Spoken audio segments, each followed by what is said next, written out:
Hey everyone, it's Jason. Welcome to another unboxing for Masters of the Universe, the board game for the Clash of Eternia game, the Box of Power. This is all of the Kickstarter stretch goals. So, as the Kickstarter campaign went on, these stretch goals were unlocked as more and more money was funded, which added a bunch of different characters. It actually added 19 characters for the heroic side, the master side, and then 19 characters for the the evil side.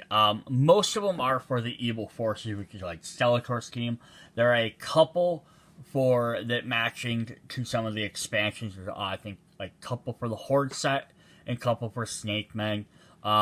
Unfortunately, no extra characters for the She-Ra set. Specifically, which I don't know if just there wasn't any more characters available, or they just didn't make the list. I'm not 100% sure on that.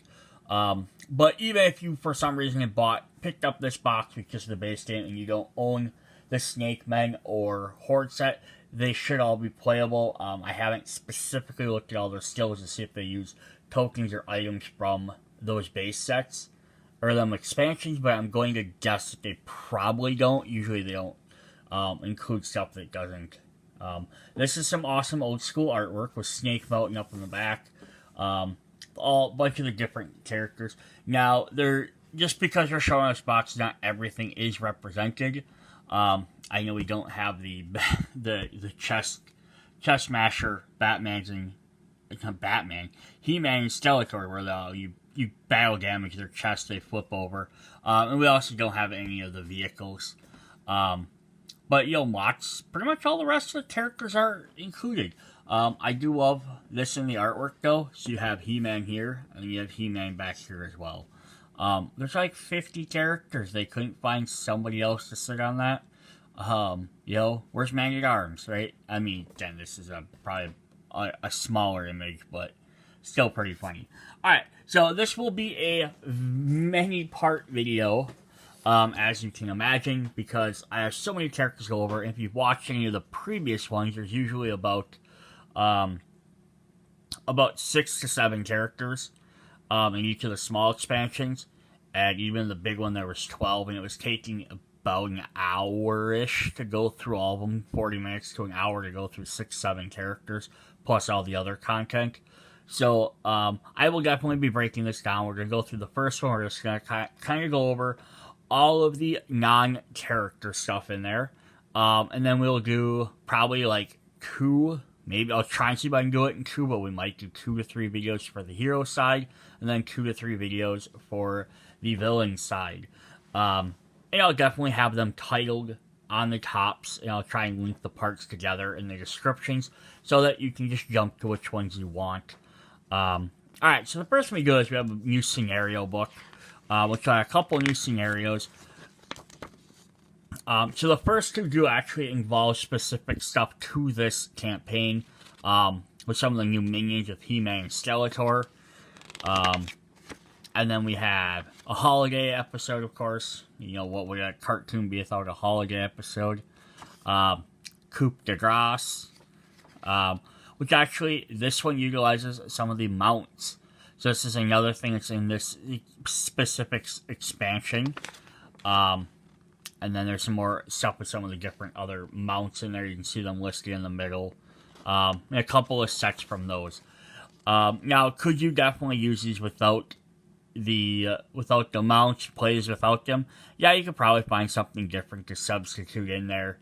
Add a minion or use something different, or use one of the mounted characters instead and be like, hey, if you rescue them, you gain them as an ally instead of just gaining them. There's some different things you could definitely do. Or you could add you guys into like your other sets as well. So we're going to go over the different other components in here. So we got our token sheets, of course. We're going to get all of our HP trackers for the heroic side here. And then some of the bad guys. There's some good previews on who's all coming up, if you can notice them. We do have some alternate tiles, though. So they have some more rocks here, as well as some more forests. And then if we flip them over, the other side we have just some more forests there. And then we have some other big forest terrain over here. So these are just alternate pictures to go with the base game. So if you want something that looked a little bit different, as well as you actually have more options. That's always the fun thing, is you get more options of stuff to do. Then the next one, we have the same idea. We have some more forests. We have some web tokens for one of the new characters, as well as these poison tokens here, which are called stink clouds, which if you know He-Man, you can already guess who both of these belong to. So here's some more of the bad guys, and if we flip them over, those guys are all double-sided, and then you have rocks on the other side. Just some extra terrain overlay tiles, just add more to your thing, make some more different features. Definitely cool to have some different things in there. Alright, then we are going to have giant stack of cards here. So these are all of your different characters that we will go through. So you can see how many there are. Definitely quite a bit. As well as the two different deck sizes of small ones here for the controller and player cards. So again, you're always going to get two for the player and one for the controller. And I'm not, like all the other videos, I'm not going to go through each one of these individually because they're just each of the different characters in the game. And that's just extra time going through stuff. And then we have our two decks of all our skill cards for all the characters, which we will go through them in the subsequent videos. Alright, I'm going to zoom my camera in a little bit. We're going to look at some of the other cards and stuff that come with them. And we will review some of these as they come up. So we have the token we have for the webs. So when we actually get to the character that uses this, I'll re-reference this again, since it'll be in a separate video. It says, well, inside this terrain, characters attack roll -1 die, and they cannot use defense boosts. Terrain penalty, models must pay two spaces above movement to enter or leave this terrain. So like most terrain, it's just two or more. I like the fact that they've kept that basically consistent for all the terrain, because it's just easier to remember. You have to pay 2 to move into it. It doesn't matter what it is. I was actually wrong. I thought those were forests. Those are moss tokens. Again, if you know who, you know He-Man lore, you know who this is. Miles entering or leaving this terrain must roll 1 die. On a sword, they suffer 1 wound. Terrain penalty, Miles must pay 1 space of movement to enter or leave this terrain. So that one's a little bit different. But it's still not bad to remember. And then Stink Cloud. Terrain penalty, Miles begin their activation in or moving into this terrain become dazed. Miles performing attacks while in this terrain also roll -1 attack die. At the end of the round, roll 1 die for each Stink Cloud. On a attack sword or melee sword, remove the token. This is just kind of a fun little thing that'll go down, and either you're going to have to go around them, or if you decide to go through them, you're going to get dazed and lose an attack roll. So it might be, is it easier for you to spend 3 points walking around one? Maybe they're too many in a row and you can't get around them. Or maybe they get summoned right on top of you and you're just going to take that anyhow. So we definitely have that. So a couple other things we want to look at when we're talking about terrain is we did get some 3D terrain tokens in here. So we have some of the killer plant tokens. So in the base game, these would have been just little hex tiles. But with the Kickstarter box, you get 3D models. So you get 2 different styles. Each one has 3, so for a total of 6. But yeah, they get you 2 different killer plants. One's kind of like a Venus flytrap one. One has big open lips with blossoms. So even 2 different looking styles are kind of neat. Yeah, this is neat. So these can go and sit on the board. I don't believe you can enter these anyhow. So that way they can just kind of sit on there as 3D objects. You can clearly see where they are, which makes the game just that much more immersive. Anytime you can add 3D terrain or tokens into a game the characters have to move or interact with, it definitely makes sense. Now, that being said, do I think there needs to be like some sort of 3D effect for the webbing or the like stink clouds you just saw? No. If you could somehow make, if you're familiar with HeroClix games, they have a little plastic overlay, or like, I guess, underlays. They go around the character base. to like make it look like they have like a fire or a lightning attack or something. It would be kind of neat if you could put like a clear token like that out on the board that like would represent like one of these things where a character could then step into, because in that way you could be like, oh, okay, yeah, they're on that terrain, but you can still visibly see it. But that's a lot to ask for something that, like, if only one character makes that. It'd be different if it's like these plants which are consistent or in a lot of different scenarios. But asking like a special 3D token for something that only one character makes, it might be a little bit excessive. Alright, so we get 6 of those. We are also going to get 6 of the boulders, which are all going to look the same. And again, this just helps you represent if you have a character standing next to it. They can do that. I'm going to try and grab one of the characters to show the size, but I want to grab a character that is of normal height. Where's my He-Man? Right there. So there's a He-Man standing next to a boulder that would be on the map. Again, this just helps you so you know it's there. If you're going to throw it, you can physically throw it. There's him in comparison to these killer plants, which now make them seem even more deadly. And you're like, well, a plant's attacking these guys? Hey, whoopity. Ooh. Yeah, when that plant is taller than He-Man holding up his sword, that's definitely something you're going to want to worry about. Then the next little terrain object we have are the objective tokens. So you'll get 6 of these as well, just like the boulders. Throughout the game, there are little objective tokens on the board which show a little picture of a stone with the power sword sticking out of it. Now you can actually physically put these on the board. Again, this just kind of helps with that clear, hey, that's where we're trying to go, or we need to pick that up type of thing. So that's actually really cool. Again, necessary components? No, but they're going to make the board look much more pretty. Which is what it is. Alright, I'm going to leave He-Man up there for a moment. We're going to look at new type of card. We have mounts, which we did mention in this scenario book. So, in the game here, we're going to have these mounts that are available. If you watched the other unboxings, specifically the Horde, you would have already seen one of the mounts. But here we have Battle Cats. I'm going to throw a Battle Cat up here. And they make him gray so he doesn't match the colors of the players, because he's, different than a player character.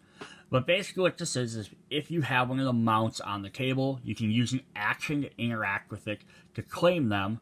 Then you get to take that model and use it, and basically you gain the bonuses. So the idea is that anyone can gain some of the bonuses from Battle Cat instead of just He-Man. But you have to claim them. And then some of the games also have where some of the scenarios are listed at a certain amount of health and things like that. Or if you got KO'd, that mount dropped. So it depends on maybe how you want to break down the rules. It's sort of weird because there's not a specific rule. This is how mounts work. This scenario says use the mounts this way. This scenario says use the mounts this way. So that's maybe a thing I don't like about it. It would have been better if there was just a rule for mounts. And then as you utilize them, yeah, that would have been a little bit neater. Plus the other downside is if they're on the board and once you claim them, it's just to take them off and put them on your character card. So they're not even on the battle. So they essentially just kind of sit around like an NPC and not doing anything. So they're a weird thing, but they're, again, hey, I think the whole idea was they already made them and they just took the miniatures off of them. So like, yeah, why not include them? I think that was the idea. So alright, Battle Cat gives you plus 1 health and 1 defense. It can be a great thing to add to anybody. Plus, he has the extra ability of move boost to move 1 space. So I'm going to zoom in on him a little bit. We'll take a little bit closer look at him. Yeah, they definitely look cool. I won't argue with that. Yeah, you can see, like, if we had He-Man, he could ride up on top of there. He's the correct size. If I can reach... Yeah, so he's even a different model, or different look, than the one from the base game where He-Man's actually riding on him. So again, that's even kind of weird too. Like if they would have just basically popped this one off and just had this exact model, that would have made more sense. But like they literally redid how he looked as well. So very interesting for a thematic reason. Alright, we'll look at our next one here. I'm just going to put them up while the camera's there. We have Panther, of course. So you get one for each of the different mounted characters, with one glaring exception, which we'll go over later. Actually, I'll go over right after these guys. I'll show you, but we won't really look at them too much. But there's Panther. Definitely a cool attack there. So Panther's abilities will, instead of giving you the health bonuses, will give you a free attack boost plus rolling one die, and then another attack boost. Enemies cannot use defenses, and then he also has that move boost. So you can get 2 different attack boosts versus having the extra health and defense. Is his trade-off. The third one we get, the one thing we get from She-Ra for sure, is Swiftwing. So we get her mount. Right there. So Swiftwing she doesn't give you any extra bonuses for stats, but she has move boost, ignore terrain penalties because she can fly.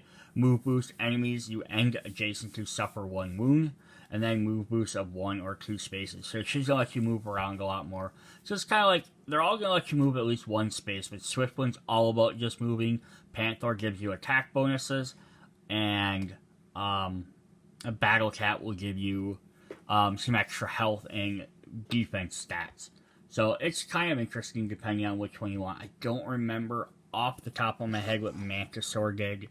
I think he had just an extra type of attack bonus, I believe, or another type of attack. But there's Swiftwing. So the last mount, quote unquote, that we don't really get, and we'll go into him more detail later, but we don't get a separate Strider, which is the horse, which is very interesting. This would have been cool to do, is just, since you already had it, why not add him in there? But we do get Fisto here on Strider as a different character to play as. And we'll go over him more, but yeah, that's just the only one we don't get an additional version of. Alright, so we have Big He-Man here. Let's look at a set of minis here. We have He-Man mini clones. So this is a new set of minions that you can use. Wish my camera would focus on these lighter colored characters better.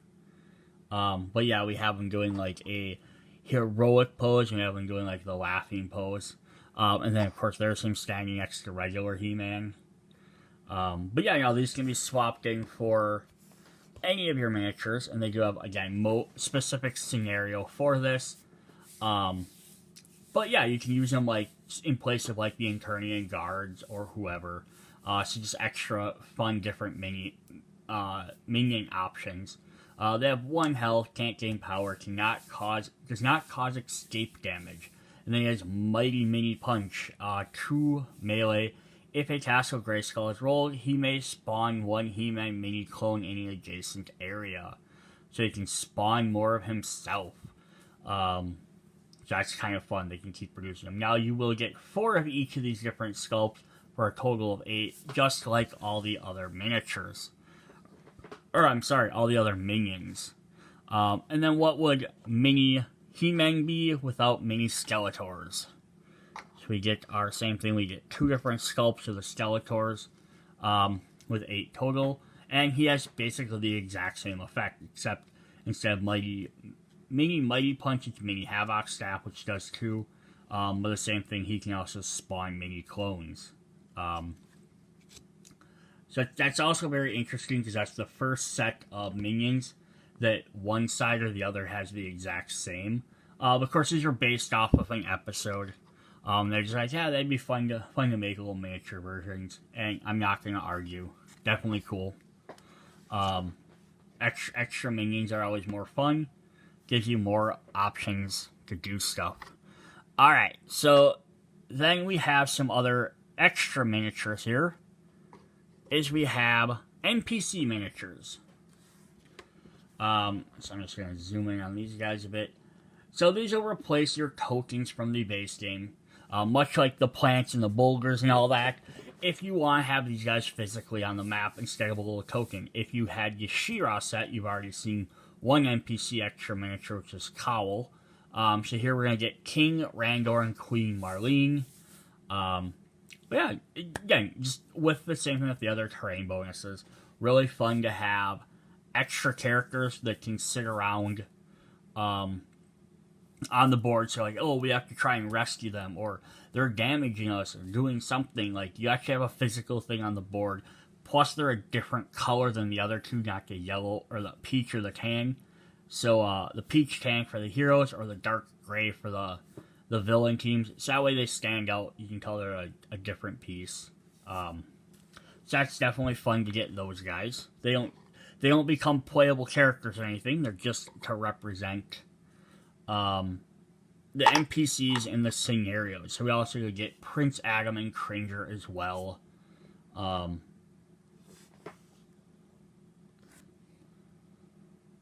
to see if I can shade it a bit to make a little bit more detail. But yeah, just extra things to replace some little small tokens that were on the board. Nothing overly exciting or anything like that. Alright, so we have 2 more things to go through, and then we'll end this particular video. So the first thing is we're going to get these little cubes here. These are for your power tokens. The idea would be that as you're playing, you could have, if you have 50 tokens, you could have 25 in one, 25 in the other. That way the controller player and the person who is the controller and the person who is the player, it's such a confusing terminology. They shouldn't have called the person that can be the player, a player, because exactly, I'm just stumbling over trying to figure out what to call it.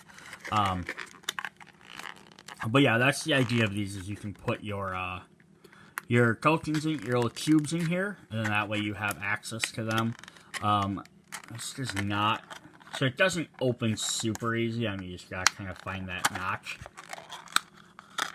Now you can drop your tokens in one side or the other.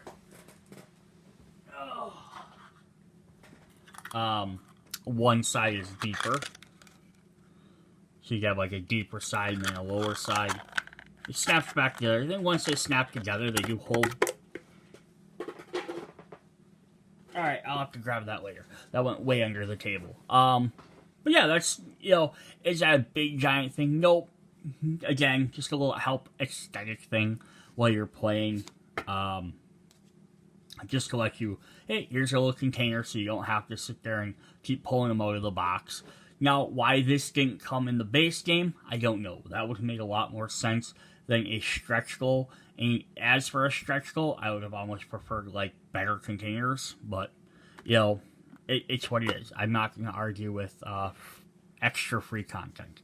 So then the last thing we have are the lessons of the day. So, if you're familiar with He-Man cartoons, at the end of the day, characters always came out, and had little lessons of the day, little morale lessons. So they added these in as an extra deck of cards that you can play.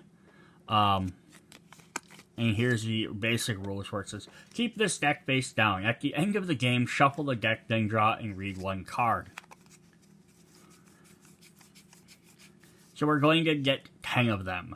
On the back side, it's going to have the same exact rules. So I'm going to go through all 10 of them. So if you don't want a spoiler for what all the lessons of the day are, and you'd rather just be surprised when you play, you can go ahead and end this video. It's the last thing I'm going to talk about in this part. And then you can come back for part 2, which will start going through the heroic warriors. Alright, so last warning for spoilers on all of these cards. Alright, we have the power of teamwork. Man-at-Arms saying, things sure are easier when you work together. During today's game, did you notice that your plans worked out much better when you used the most of a powerful weapon of all? Teamwork? We have leadership skills. When your lessons would dare question your brilliant and meticulous schemes, it's easy to respond with anger, but sometimes it's good just to take a step back and remember that a true leader doesn't inspire fear in their enemies.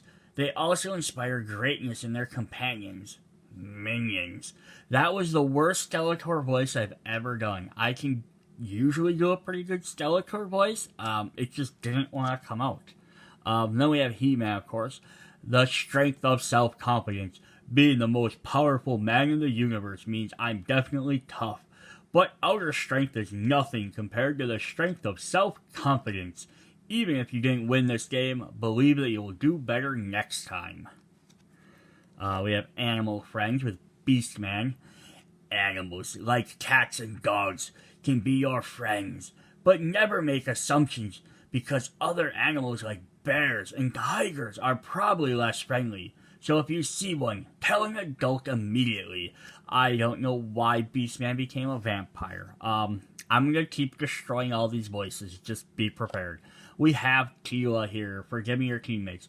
If you lost today's game, you might have the urge to blame one of your teammates, but you should remember that they tried as hard as they could and in the end, it's all about having fun, not just about winning. Oh, we got Skeletor again.